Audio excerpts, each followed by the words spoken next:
शर्मा जी नमकीन 2022 में family movie जितनी भी अभी तक रिलीज़ हुई है उसमें से हम कह सकते हैं सबसे बेस्ट मूवी ये है।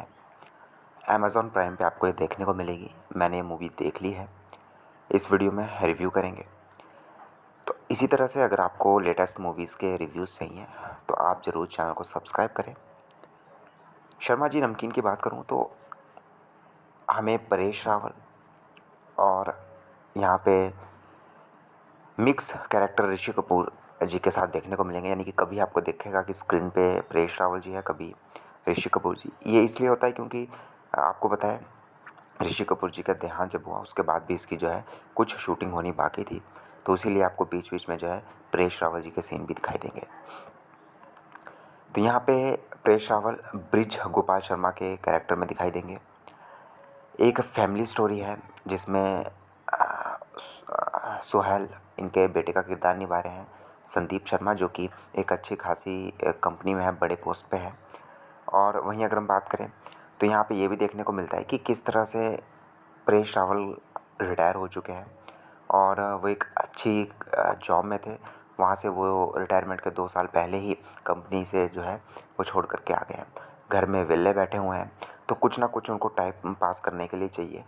अब 2 हफ्ते होते हैं, 4 हफ्ते होते हैं, 6 हफ्ते होते हैं,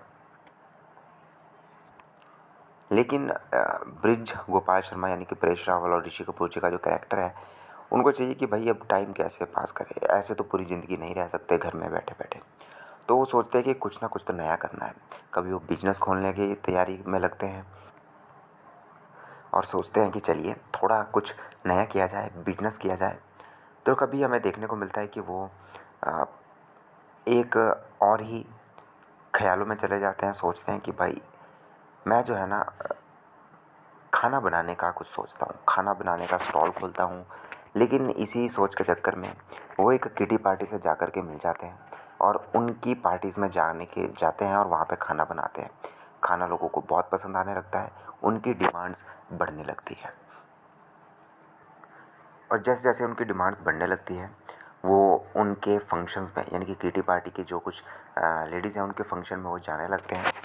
और इसी तरह से एक दिन क्योंकि वो घर आते हैं जाते हैं तो उनके बच्चों को शक होता है कि भाई ये कर क्या रहे हैं, ये जा कहाँ रहे हैं।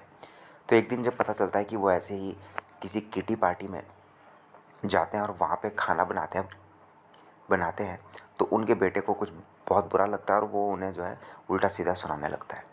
अब उसी चक्कर में इनके बेटों के साथ इनकी बहस हो जाती है और काफ़ी सारी ऐसी चीज़ें होती हैं जो कि एक दूसरे से छुपा रखते हैं, वो बातें सामने आ जाती है।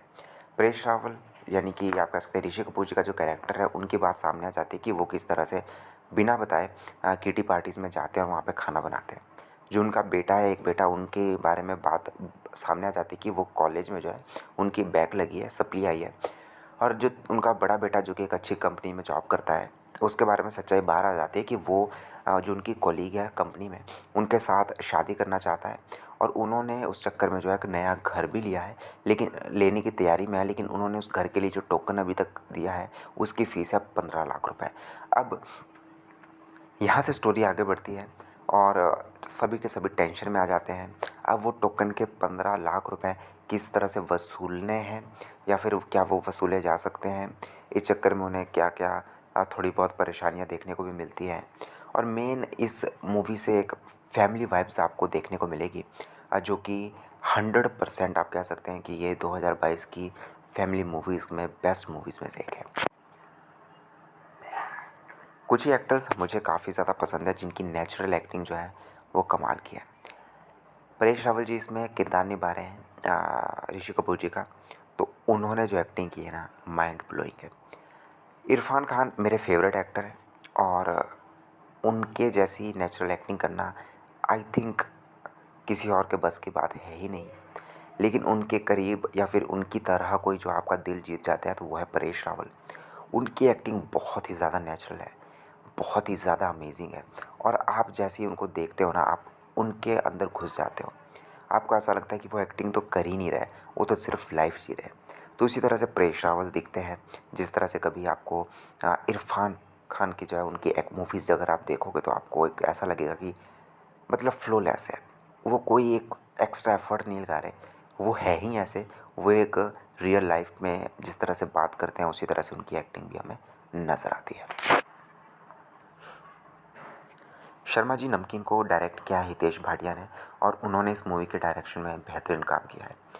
किस तरह से बेटे के बीच और किस तरह से बाप के बीच रिटायरमेंट के बाद तू मैं हो रही है। किस तरह से बेटा डर रहा है कि यार ये नई नई जो सोसाइटीज़ हैं उनके साथ घुल मिल रहे हैं, नए नए सोशल मीडियाज़ ऐप जो है वो डाउनलोड कर रहे हैं, उन्हें चला रहे हैं, कभी फेसबुक कभी व्हाट्सएप। वहाँ से जो उनको न्यूज़ मिल रही है उनके फादर को, उसको वो सीरियसली ले रहे हैं। तो कहीं ऐसा ना हो कि वो कुछ उल्टा सीधा कर बैठे। हाँ, तो कहीं न कहीं वो भी डर उस बेटे में बना हुआ है कि यार अब ये रिटायर तो हो गए, अब घर में बैठो, जिस तरह से और लोगों के माँ-बाप घर में बैठते हैं, उस तरह से घर में बैठो, अपने आराम से ज़िंदगी बिताओ। तो वो सब बातें जिस तरह से उन्होंने अपने डायरेक्शन में हितेश भाटिया ने दिखाई है, वो बहुत ही स्मूथ है। और उनकी डायरेक्शन को भी हम कह सकते हैं कि ज़बरदस्त डायरेक्शन है। और एक्टर ने एक्टिंग तो अच्छी की ही की है, लेकिन जब तक वो डायरेक्शन में परफेक्शन ना हो, वो डायरेक्शन में एक स्मूथ ना लगे, तब तक कहीं न कहीं बात नहीं बनती। लेकिन यहाँ पे बहुत ही अच्छी डायरेक्शन की है हितेश भाटिया ने। इस मूवी में हमें रणवीर सिंह भी स्टार्टिंग में आते हैं, जो कि कहते हुए नज़र आते हैं कि इस मूवी में जो है हमारी मदद की है परेश रावल साहब ने, जो कि ऋषि कपूर जी का कैरेक्टर निभा रहे हैं। रणबीर कपूर ये भी कहते हैं कि हमने काफ़ी ट्राई की कि मैं ही उनका एक जो है किरदार इसको निभाऊँ, लेकिन वो परफेक्ट नहीं बैठ रहा था। हमने देखा कि कुछ कंप्यूटराइज्ड इफ़ेक्ट करके हम कुछ कर सकें, लेकिन वैसा भी नहीं हो रहा था। तो फाइनली उन्होंने डिसाइड किया कि परेश रावल जी जो है उस इस कैरेक्टर को करेंगे। और मैं आपको बता दूं कि मूवी देखते हुए परेश रावल जी ने ऋषि कपूर जी के जितने करीब हो सके उतना करीब जाने की कोशिश की है। और मूवी में एक दो स्टार्टिंग में जो सीन्स आते हैं उसमें आपको थोड़ा अजीब सा लग सकता है कि जैसे एकदम से कैरेक्टर स्विच हो रहे हैं, लेकिन उसके बाद 10 मिनट के बाद आपको एकदम कंफर्टेबल आप हो जाओगे कैरेक्टर के साथ।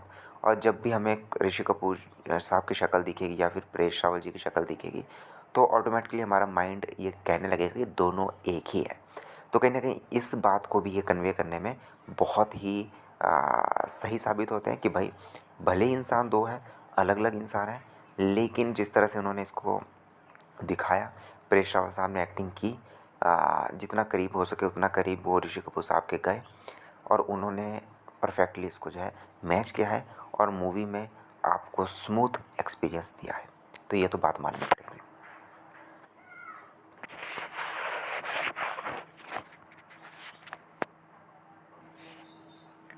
तो फाइनली यही कहूँगा कि अगर आप किसी फैमिली मूवी को देखने की तलाश में हैं, तो रिकमेंड करूँगा कि आप शर्मा जी नमकीन मूवी ज़रूर देखें।